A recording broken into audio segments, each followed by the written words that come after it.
Bueno, bueno, buenas tardes. Mi nombre es Hugo Gómez, soy integrante de la agrupación HUB y quería darles la bienvenida a todos y a todas, y en especial al doctor Lucas Oviedo, quien estará brindando hoy esta charla tutorial de cara a la mesa de examen libre que será el próximo 8 de febrero. A darle un agradecimiento en nombre de toda la agrupación HUB por brindarnos de su tiempo para dar esta charla y recordarles que al finalizar la charla dada por el profesor se estarán leyendo y habilitando los micrófonos para que las dudas que tengan sean respondidas por el profesor. Y sin más nada que agregar, sin quitar tiempo, le cedo la palabra al doctor para que dé inicio con la charla. Okay. Bueno, ¿qué tal? Buenas tardes a todos y todas. Como ya me presentó Hugo, mi nombre es Lucas Oviedo, trabajo en el equipo de cátedra de Sociología, Cátedra B, a cargo de la profesora Claudia Díaz. Seguramente ya deben tener información de cómo están integradas las cátedras. Bueno, en Sociología tenemos una cátedra A, cátedra B. En mi caso, yo participo del equipo de la cátedra B. La mesa de examen final, un poco, bueno, recién comentaba Hugo, es el lunes 8 de febrero a las 8 de la mañana. Y la idea de la tutoría de hoy es, bueno, comentarles algunas cuestiones iniciales o básicas para que ustedes se presenten a rendir el examen final. Y obviamente dejamos después el espacio abierto para que ustedes hagan consultas de tipo teóricas o metodológicas para que puedan alcanzar obviamente la aprobación de la materia. Yo solamente voy a compartir, no voy a hacer una clase así tan teórica ni de explicar tantos conceptos, sí darle algunas pautas de cómo ustedes deben organizar el estudio de esta asignatura, para que obviamente puedan presentarse a rendir en el momento en que lo deseen, o si la van a cursar, o si la desean rendir en algún momento, bueno, para que tengan estas pautas que les sirva a ustedes de orientación, ¿sí? Yo voy a compartir el programa de la materia. Yo les pido que si ustedes tienen también el programa disponible, por favor lo vean para que entendamos cómo se estructura esta asignatura. Voy a buscar el programa. A ver si, esperen un segundo.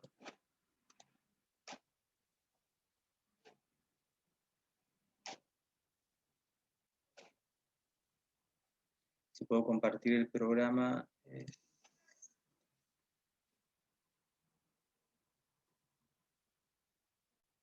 ¿Ahí ven el programa? ¿Ven el documento?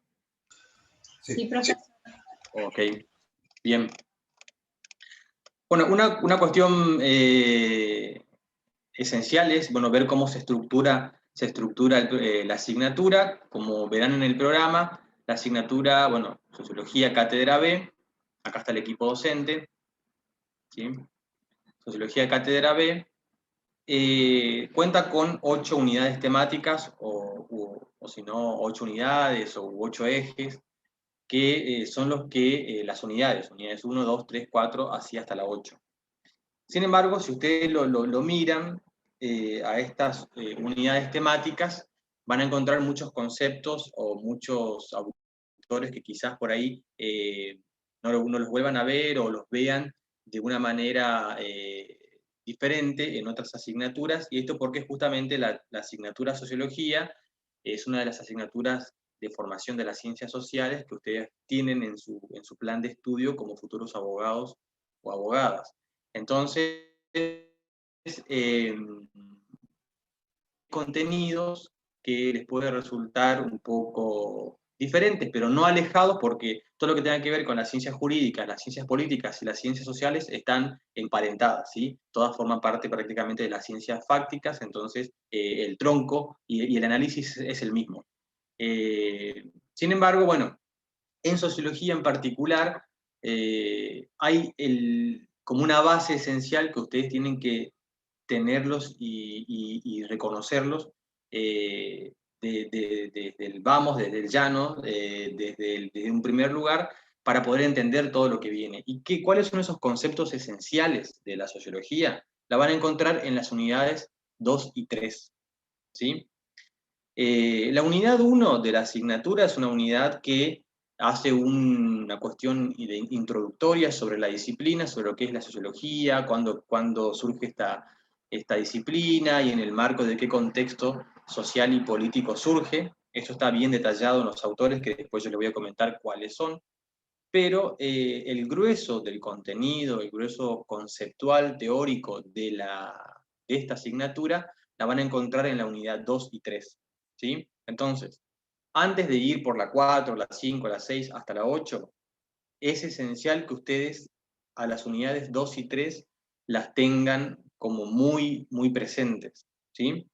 Yo no sé si alguien de acá en el curso, de su formación de otra carrera o del secundario, ya vio sociología, pero en sociología hay como solemos utilizar grandes paradigmas para explicar los conceptos, paradigmas teóricos, ¿sí? O como encuentran acá, perspectivas teóricas, ¿sí? Que son como grandes escuelas de pensamiento sobre los cuales hay una serie de autores que nosotros utilizamos para tratar de entender la realidad social, ¿sí? Para tratar de comprender la sociedad, que es el fin de la sociología como disciplina, para tratar de entender la sociedad. ¿Nosotros qué hacemos? Utilizamos marcos teóricos, utilizamos teoría, ¿sí? Utilizamos paradigmas teóricos, escuelas teóricas, corrientes teóricas. Bueno, esas perspectivas teóricas, las principales, están en la unidad 2, ¿sí? Es esencial que ustedes, al momento de estudiar, distingan y tengan bien fresco, bien estudiado, bien analizado, cuáles son los grandes paradigmas teóricos clásicos de la sociología. ¿Sí? Como dice la unidad 2, las perspectivas teóricas en sociología, los clásicos. ¿Sí? Es esencial que ustedes esta unidad sí o sí la tienen que tener vista, estudiada y analizada y entendida sobre todo. ¿Sí? ¿Por qué? Porque como yo les dije recién, la sociología que surge en el siglo XVIII y se va consolidando en el siglo XIX en adelante, arranca así en el siglo XVIII, pero como disciplina científica va tomando forma en los siglos posteriores, tiene una característica que por ahí se distingue pongamos por caso, de las ciencias jurídicas, es que es una disciplina netamente empírica. ¿Qué quiere decir empírica? Trabaja mucho con datos, ¿sí? Para tratar de entender la realidad se utilizan muchos datos empíricos. Entonces, sin embargo, entre el observador, que pueden ser ustedes, puedo ser yo, el observador, el analista, el sociólogo, el abogado, la abogada, cualquier otra profesión, para poder entender ese dato de la realidad, en el medio necesita una suerte de lente de lectura. ¿Cuál es esa lente de lectura que se usa en la sociología? La teoría. ¿Sí? ¿Y cuál es la teoría? ¿De dónde sale la teoría? De estos autores que están en la unidad 2. O de Marx, o de Weber, o de Durkheim. ¿Sí? ¿Vamos hasta acá o no? Entonces, en sociología no hay nada normativo, o sea, hay sí hay normatividad en términos sociales, pero no hay una norma jurídica que diga cómo yo debo entender la delincuencia o no existe un código que me diga cómo yo debo entender a la familia, ¿sí? En sociología lo que hay es teoría. ¿Sí? Lo que hay es teoría y hay datos. Y yo para poder entender ese dato necesito saber la teoría. Y eso hace que, por ejemplo, haya miradas que sean más conservadoras, puede ser que haya miradas que sean más del cambio social, puede ser que haya miradas que entiendan la realidad desde una perspectiva de sostener el statu quo, puede ser que haya miradas teóricas que entiendan que la realidad social debe transformarse, ¿sí? Y eso va a depender siempre de lo que ustedes tengan en el medio, es decir, de cuál es esa lente con la cual miran la realidad, y esa lente de dónde sale, de la teoría, ¿sí? De los clásicos. Entonces, ustedes pueden tener una mirada de la realidad social más weberiana, pueden tener una mirada de la realidad social más durkheimiana, o pueden tener una mirada de la realidad social, perdón, más marxista, ¿sí? Todo va a depender de la teoría que ustedes usen. ¿Se entiende hasta acá, no? Entonces, en sociología, y esta es la diferencia por ahí para estudiar otro tipo de materias, es que no hay nada tipificado ni codificado, sino lo que hay son grandes aportes teóricos. Entonces, yo quiero estudiar la sociedad y una pregunta que siempre van a tener en este tipo de materias es, ¿desde qué lugar me estás hablando? Es una pregunta que pueden ustedes recibir de los profesores. Bueno, pero ¿desde qué lugar me estás diciendo esto? Y un error podría ser, no, a mí me parece que, o yo creo que. Ahí yo no estaría utilizando esa lente que yo le estaba comentando de la teoría. Otra cosa es, bueno, yo entiendo que la delincuencia se produce porque, según Marx, en las sociedades desiguales, donde hay una mayor desigualdad, la delincuencia es un elemento que resulta de sociedades inequitativas o desiguales o lo que fuera. O yo puedo decir, bueno, la delincuencia para mí es un fenómeno de anomia social porque, según Durkheim, cuando las sociedades se debilitan y los controles sociales se debilitan y las normas se debilitan, la sociedad entra a un estado anómico. ¿Se entiende, no? Entonces yo siempre tengo que recurrir al teórico, al autor. ¿Sí? Siempre, eso ténganlo presente, siempre tengo que recurrir al autor. Nunca es, a mí me parece que, nunca es, yo creo que, eh, no porque su opinión no valga, ¿sí? No es porque su opinión tenga, pero en una cuestión académica y de formación universitaria, bueno, uno espera una fundamentación y una argumentación sobre todo. Entonces la argumentación debe ser de carácter teórico, ¿sí? ¿Y cómo yo puedo argumentar? Sabiendo la unidad 2, básicamente, ¿sí? ¿De dónde yo arranco con los elementos para construir mi argumentación? Desde la unidad 2. Si yo sé distinguir el aporte de Marx a la sociología, si yo sé distinguir el aporte de Weber a la sociología, perdón, si yo sé distinguir el aporte de Durkheim a la sociología, si yo entiendo eso, ya puedo construir la base de mi argumentación para explicar todo lo que viene a partir de la unidad 3 en adelante. ¿Sí? O sea que no es una materia que arranco con la 8, sigo con la 7, me gustó más la 3. No, tiene un hilo argumentativo, como todo programa de toda materia, que es, las primeras unidades son las esenciales para entender. Entonces, inicia la lectura armando cuadros sinópticos, buscando tutoriales, leyendo los textos, siempre entendiendo las diferencias entre clásicos de la sociología. ¿Se puede hacer? Sí, absolutamente se puede hacer, con estudio obviamente, y en los exámenes finales que tenemos hay excelentes exposiciones, o sea que no es algo que no se puede hacer, ¿sí? Obviamente si la cursan en la materia hay otro sentido, pero rendir el final se puede hacer, y como les dije recién, hay exámenes finales muy buenos, muy buenos. Pero ¿dónde está justamente el argumento del estudiante? Es en la construcción de su entendimiento de la unidad 2, ¿sí? Ahora bien, ¿dónde vemos cuando fallan? Cuando no entendieron la unidad 2, ¿sí? Entonces, cuando entran a mezclar por ahí los conceptos de Marx con los de Weber, con los de Durkheim, ahí es cuando digamos, el argumento pierde sentido, ¿sí? Entonces, los clásicos es esencial, sí o sí, y eso está bien detallado en los autores. Los clásicos es esencial entenderlos para poder avanzar en el estudio de esta materia.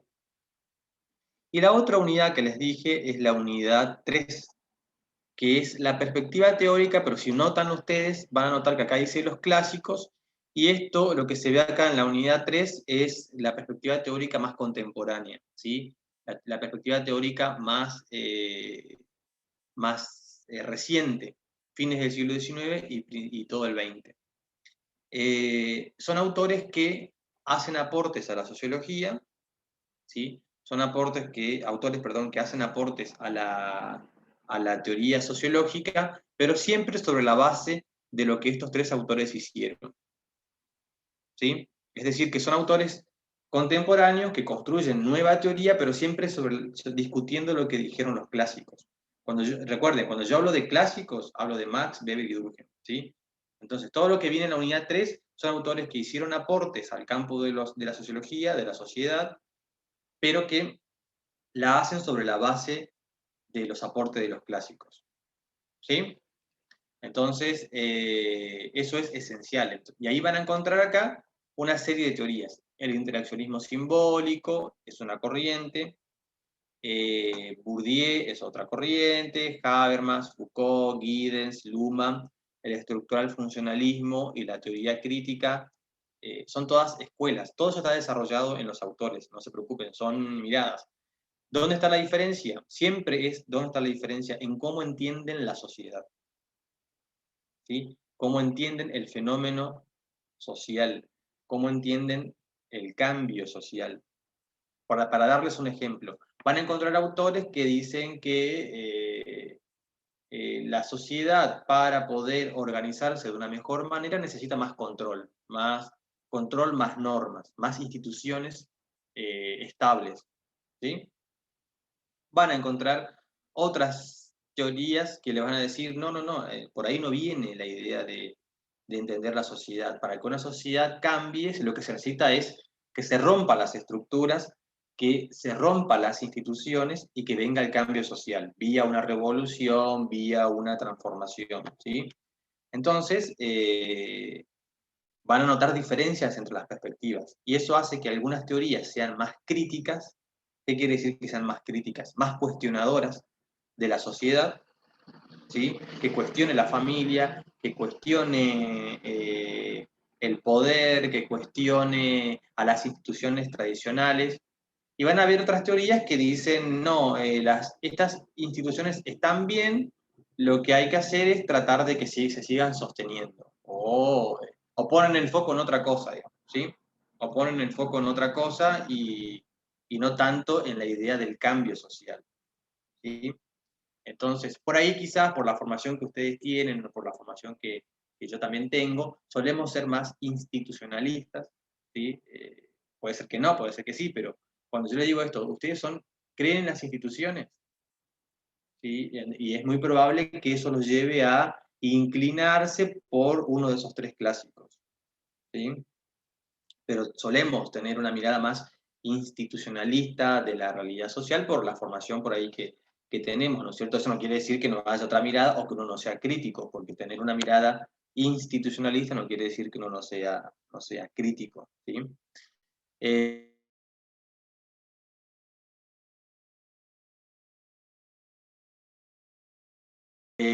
Pero bueno, esa diferenciación entre los clásicos. Una vez que ustedes entendieron los clásicos, pasan a los de la unidad 3. No sé, ahí creo que me quedé sin internet. ¿Ahí me escuchan o no? ¿Me escuchan? Sí. Ah, me parecía desconectado. Y una vez que ustedes pasan a la unidad, entendieron la unidad 2, pasan a la unidad 3 y ahí la van a ver en la unidad 2 y la unidad 3, ya están como con los conceptos aprendidos y entendidos para estudiar todo lo que viene después. La unidad 4, la unidad 4 es una unidad enteramente conceptual, van a ver conceptos como cultura, sociedad, discriminación, cultura dominante, subculturas, ¿sí? Acá a partir de la unidad 4 ya vienen unidades más de tipo conceptuales, ¿sí? La unidad 5 también nuevamente grupos y organizaciones, acá aparece la familia, cambios en las pautas familiares, ¿sí? Tendencias demográficas. Fíjense que acá ya no hay tanta teoría, sino más conceptos, ¿sí? Siguen siendo teoría, pero no teoría de un nivel más elevado, por así decirlo, o de otro nivel de entendimiento. Pero siempre, recuerden, entendiendo la 2, pasando por la 3, y recién después arranquen con las otras unidades, ¿sí? No hagan un estudio suelto porque no van a entender, y no viene por la dificultad de la materia, sino viene por cómo yo construyo cómo yo organizo mis ideas, ¿sí? Cómo yo organizo mis ideas. Unidad 6, estratificación y movilidad social, nuevamente, ¿sí? Unidad conceptual. Unidad 7, poder, Estado y movimientos sociales. Y en la unidad 8, que es ya una rama de la sociología, que es la sociología jurídica, ¿sí? También es una unidad que tiene conceptos, pero que parte siempre de los clásicos. Ahora bien, todas estas unidades, 8, 7, 6, todas, cuando ustedes comienzan a estudiar y entendieron los clásicos, el autor del libro lo que hace es ir diciendo, bueno, la familia para Marx es esto, la familia para Durkheim es esto, la familia para Weber es esto, ¿sí? Entonces, todos estos conceptos van a ser diferentes según cómo, de qué lugar teórico ustedes se paren para entenderlo, ¿sí? De cómo ustedes, de qué lugar se paren para entender eso, digamos. Cómo yo voy a estudiar. Una pregunta que puede ser, si a ustedes le tocó la unidad 5, bueno, ¿cuáles son los cambios en las pautas familiares? ¿Qué cambios comenzamos a observar en las pautas familiares y por qué? Digamos, ¿sí? Y ahí aparecen muchos procesos sociales y después las nuevas tipificaciones del código y demás, pero siempre para entender, si la pregunta de la profesora fuese, por ejemplo, bueno, ¿cómo entiende la familia Durkheim? ¿Sí? ¿Cómo entiende la familia Marx? Ahí van a notar diferencias diametrales opuestas, ¿sí? Entonces, repito, y para pasar a otra cuestión, es todas las unidades, a partir de la unidad 4 a la unidad 8, se entienden si ustedes comprendieron la unidad 2 y 3, ¿sí?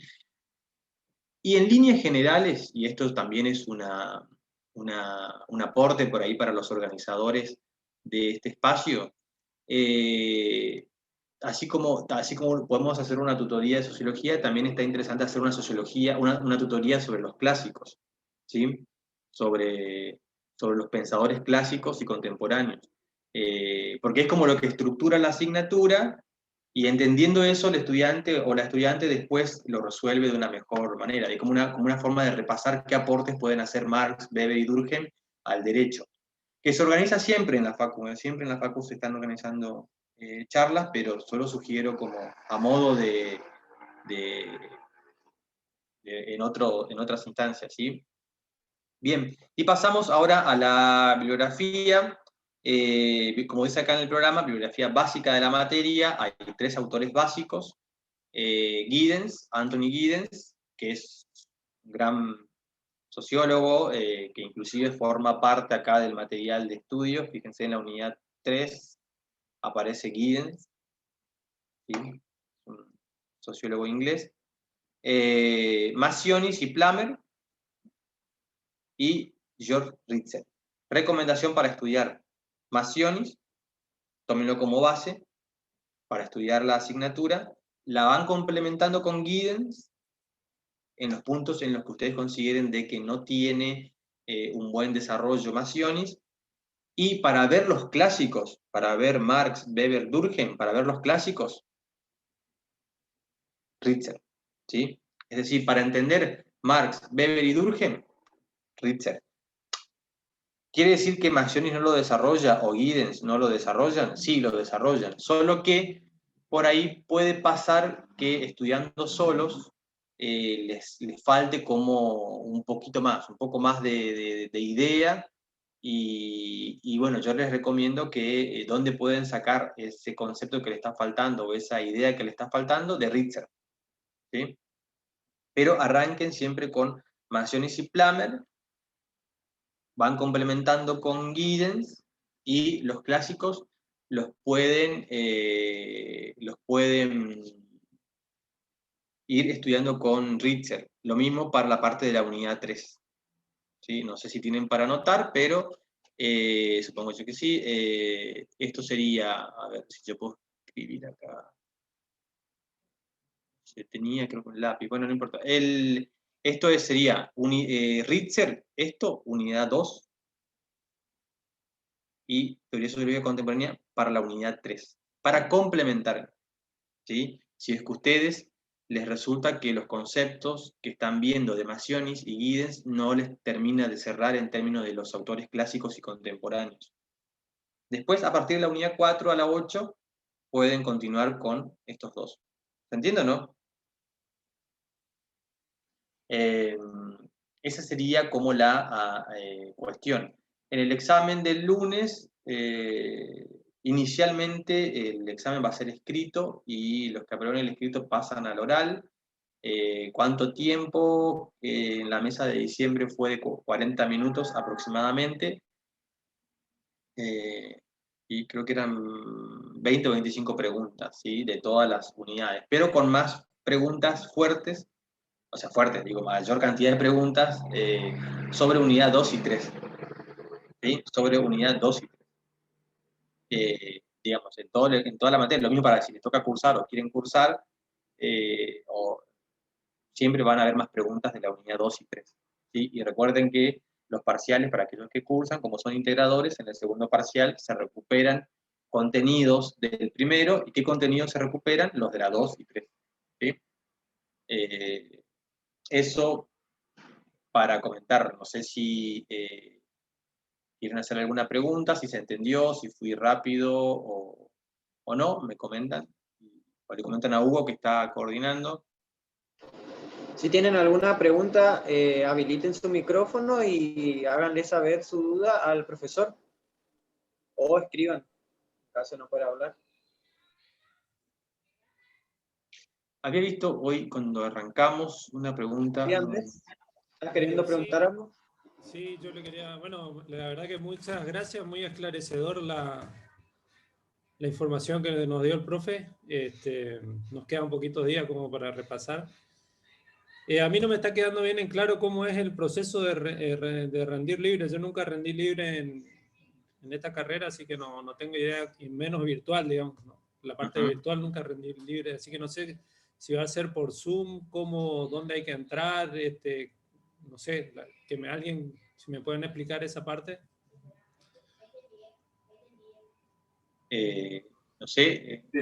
Te dejamos por escrito nuestro número de WhatsApp y ahí nos podés escribir y te explicamos en cuanto a la metodología. Gracias. Dale. Y después, bueno, la particularidad de la cátedra B de Sociología, como dijo el profe, que es escrito y después de aprobar el escrito es el oral. Pero ahora te comentamos todo por WhatsApp. Gracias. No.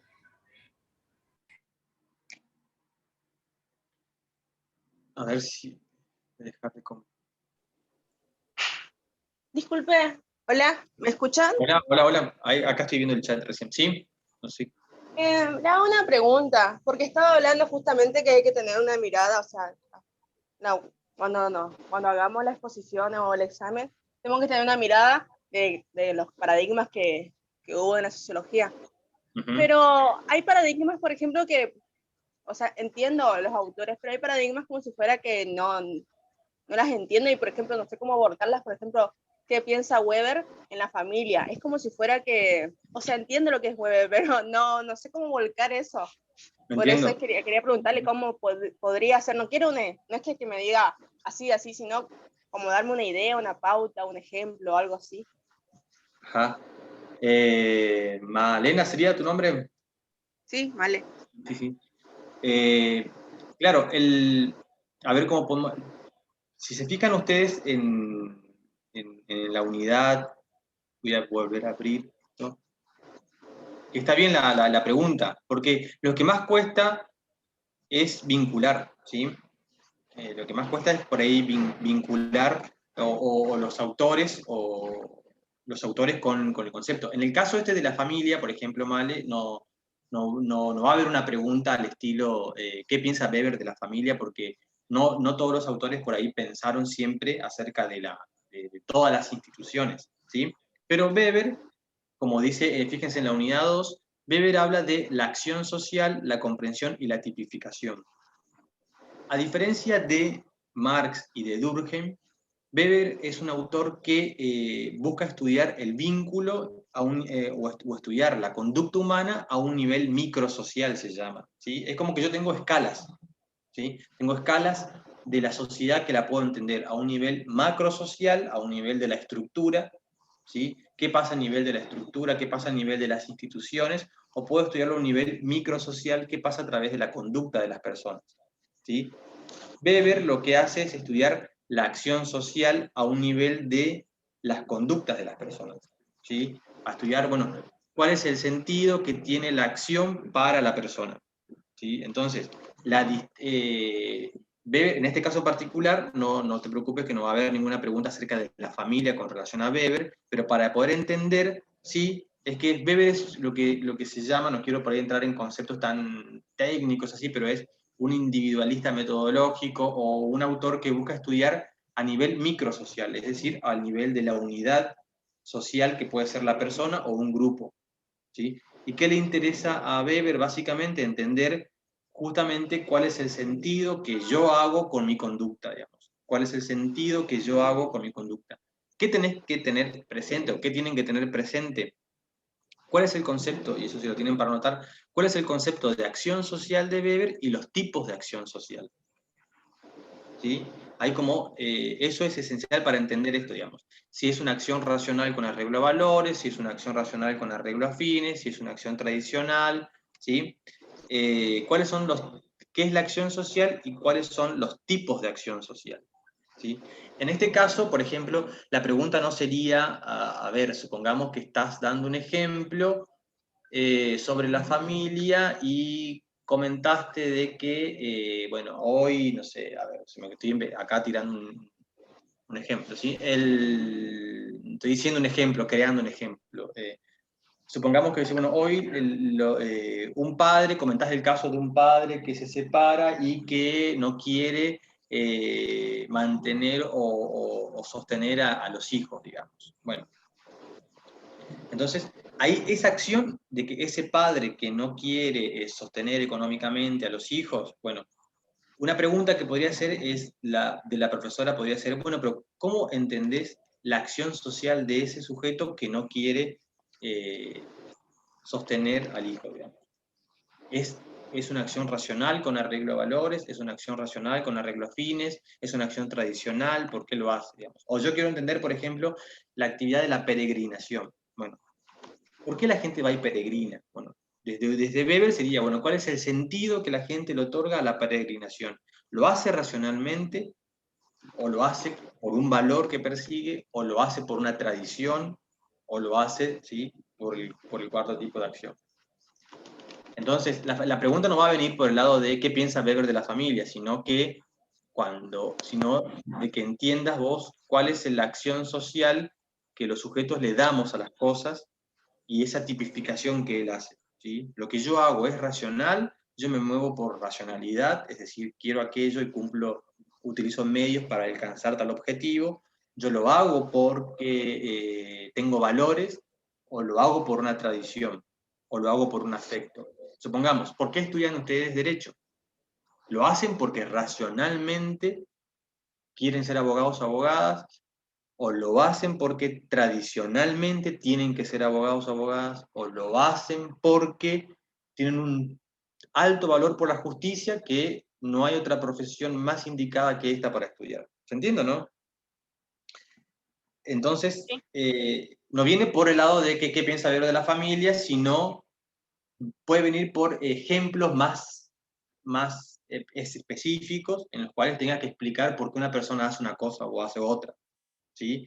Y para que lo expliques desde el lado de la acción social. ¿Se entiende eso, no?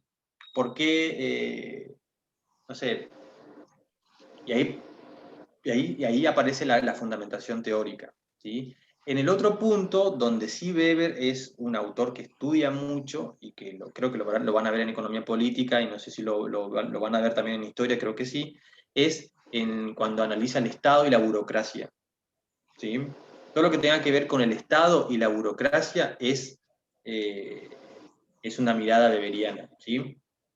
qué es el Estado, por qué se construye el Estado, qué es la burocracia, cómo debe ser la burocracia y demás, ¿sí? Así que, en ese sentido, van a venir así, las preguntas van a ser de ese tipo, no tanto qué piensa un autor sobre esta cosa, sino en función de tu exposición. Supongamos que vos pasás el escrito, tenés que explicar el oral, bueno, como te tocó la unidad 3, y vos decís, bueno, en sociología hay 3 grandes paradigmas teóricos, el primero es este, cuyas ideas principales son estas, ¿sí? No sé si quedó claro, Male. Sí, quedó claro. Bueno, yo le explico, yo tipo rendir libre, nunca cursé la materia. Pero le quiero hacer también otra pregunta, pero con respecto a cómo otras corrientes de pensamiento tomaron creo que es Weber también en el sentido de, por ejemplo, la Escuela Nueva Chicago. Ajá, sí.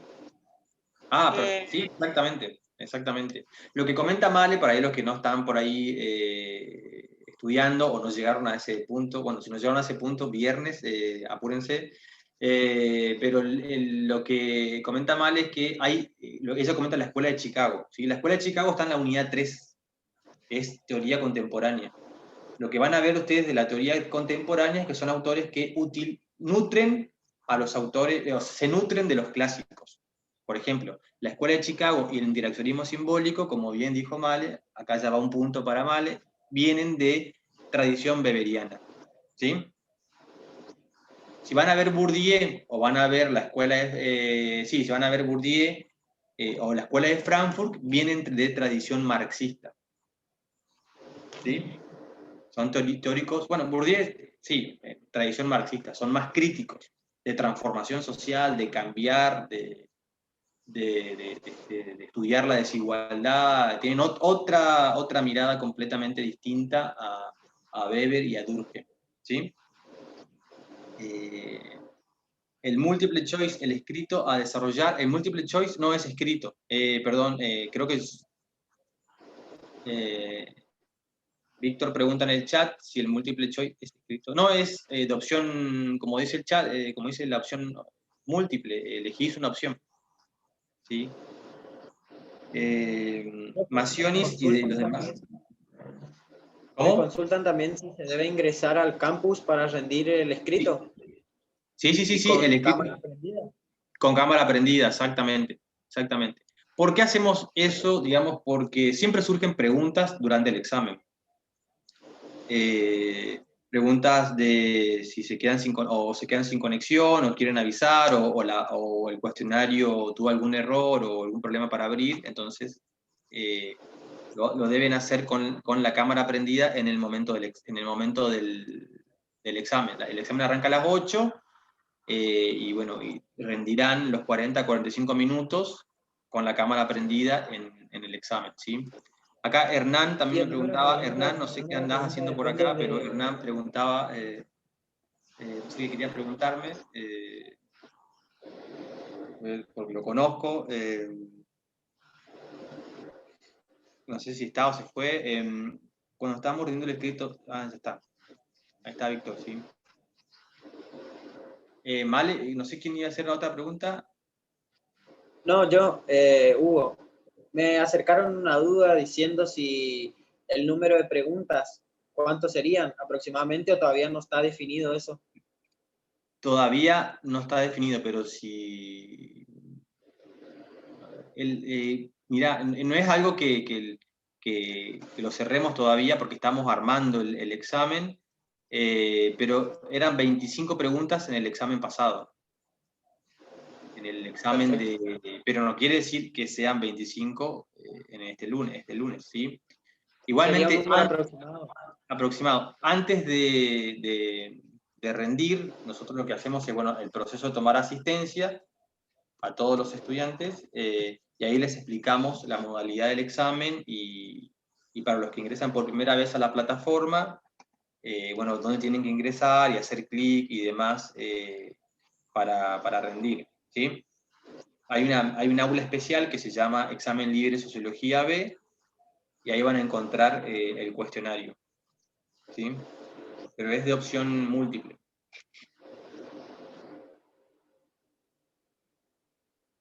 si tienen alguna duda, alguien quiere activar el micrófono y le comenta al profe, o vamos a ir dando por terminada, creo. ¿Sí? Por las dudas, ¿usted no tiene algún canal de YouTube donde haya subido las clases que dio el cuatrimestre pasado?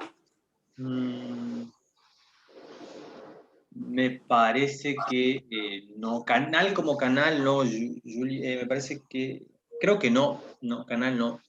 Sí, las primeras clases están grabadas, pero están en el aula. En el aula virtual, en canal no usamos. No sé si lo habrán puesto en algún canal, pero no.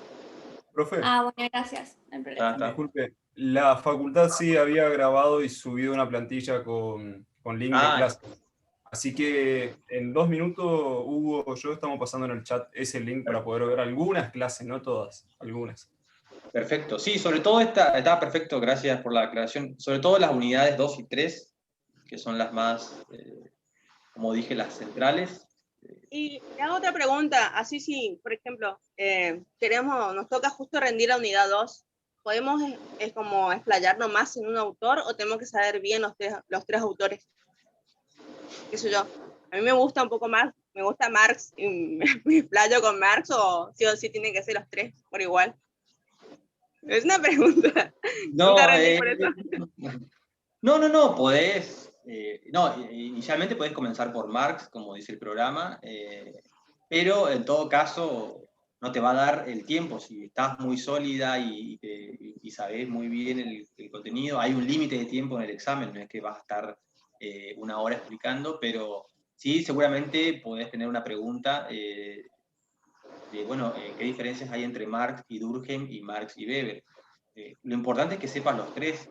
Ahora, esta elección que vos haces de un autor en particular tiene que ver de también cómo uno entiende la realidad o se siente mejor entendiendo la realidad desde ese autor, ¿sí?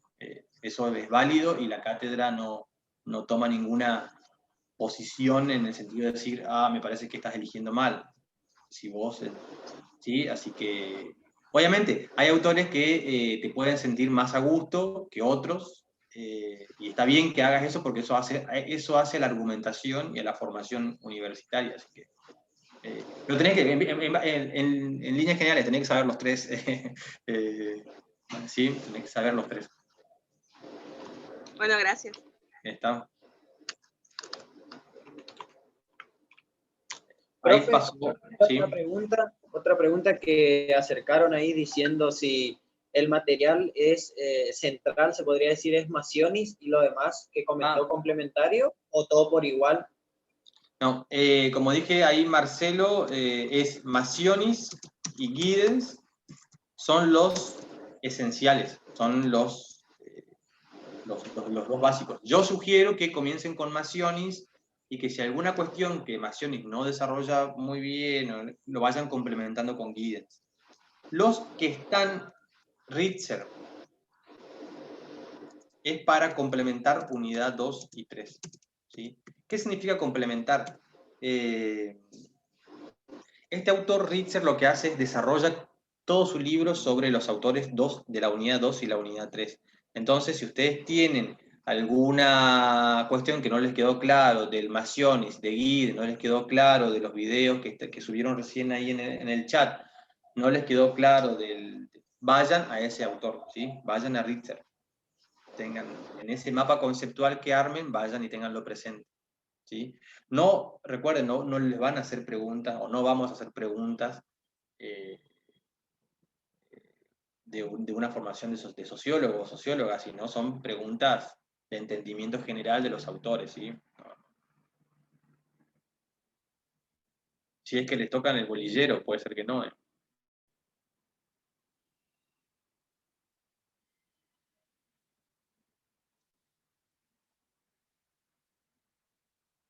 Así que hasta... Perfecto, profe. Si hay más dudas, si no hay más dudas, vamos a ir cerrando la charla tutorial, si les parece. ¿Si le parece, profe? Sí, no hay problema, no hay problema. Así que bueno, antes de finalizar, le quiero dar de nuevo las gracias, profesor, por brindarnos de su tiempo para aclarar estas dudas, por aclararle el panorama, disculpe, a los estudiantes que se sumaron, y agradecerles también a los estudiantes que se sumaron a la charla, a la charla tutorial. Y sin más nada que decir, creo que podemos ir finalizando. Ok, bueno, gracias por la invitación. Espero que el espacio les haya resultado interesante. Bueno, espero que se presenten, que tengan el mejor resultado posible. Éxitos. El lunes, nos encontramos el lunes para los que rinden, y para los que no, en otro momento, como cursantes o como estudiantes que rinden libre. Así que, bueno, a estudiar este fin de semana. Nos vemos pronto. Gracias, Muchas profe. gracias, profesor. Gracias, profe. Luego, Muchas gracias. gracias, profe. Luego. Chao.